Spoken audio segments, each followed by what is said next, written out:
So in today's video, we're gonna do things a little bit differently, and I'm gonna explain to you guys why it's so important to go to your end, like Neville Goddard talked about, and to live from the wish fulfilled. Hey guys, it's Laura. Welcome back to the channel where we talk about everything having to do with mindset, manifesting, and the law of attraction.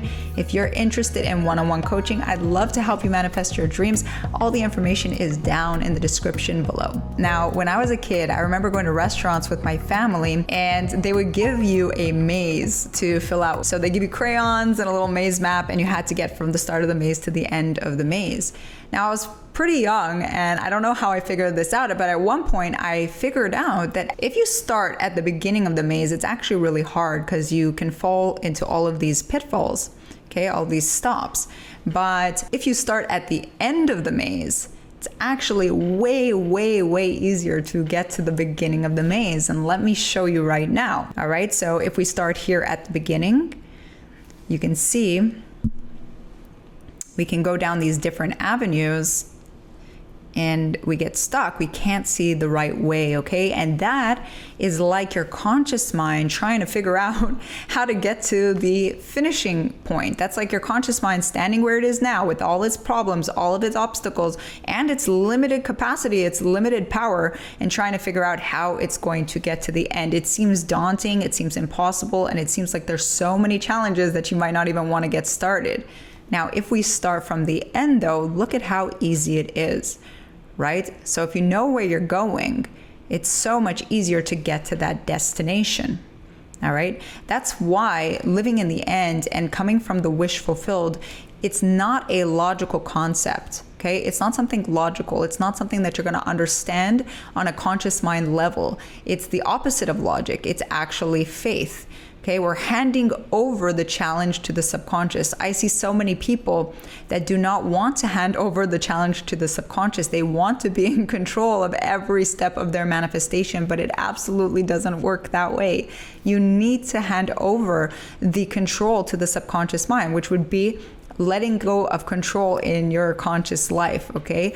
That's what faith is. Faith is the absence of logic and reason. So we must give over our dream, our wish, our manifestation to the subconscious mind, which is infinitely more intelligent than we are. Now we can actually go even a level above this, right? So even being part of this maze and going through the maze and thinking that we have to go through the maze is still actually a part of 3D thinking. Maybe it's a little bit a level above, but if we go one level above that into 4D thinking, right, into imaginative space, we don't even need to go through the maze at all, right? We could just go outside the maze completely, or we could just not entertain the maze whatsoever. So those are the levels of consciousness that we go through, right? Where we see tons of obstacles, and then we see a much easier way. We don't even entertain the obstacles, and then we don't even worry about the obstacles. We really just go to the end and we say the middle is not for me to deal with. So I want to bring up a quote from Alice in Wonderland by Lewis Carroll because it is so relevant to understanding the idea of living in the end